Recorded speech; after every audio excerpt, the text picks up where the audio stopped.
Maintenant que ça c'est dit, on a appris également qu'apparemment le Real Madrid se prépare à un départ inattendu et un départ douloureux. Parce que la chose importante à dire, c'est que Vini est en fin de contrat en 2027, que Vini n'a toujours pas prolongé et qu'apparemment Liverpool attend pour potentiellement récupérer Vinicius libre de tout contrat la saison prochaine. Et Vini n'a toujours pas prolongé son contrat avec le Real Madrid. Mais donc tu te retrouves dans un cas de figure qui est très spécial. Si tu récupères Diomandé, on sait que le Real Madrid a quand même besoin, on sait qu'ils veulent récupérer un ailier droit, un vrai ailier droit. Diomandé.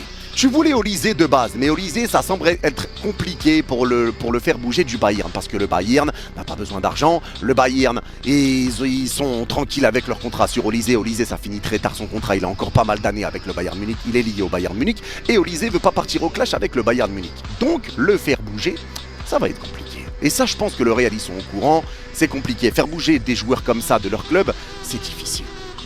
C'est difficile à moins d'un gros forcing, etc. Et encore, on avait vu avec Levan, tout ça, ça avait été compliqué. Et pourtant, lui, Levan voulait vraiment partir au Barça à l'époque. Donc là, on sait que ça peut être compliqué, que ça va être compliqué et que le Real Madrid ne veut pas aller se mettre en embrouille avec le Bayern comme c'est le cas avec Manchester City. Le Real Madrid veut garder ses bonnes relations avec ces clubs-là. Donc moi, quand je vois l'info de Diomandé, je me dis que Diomandé, c'est un top choix.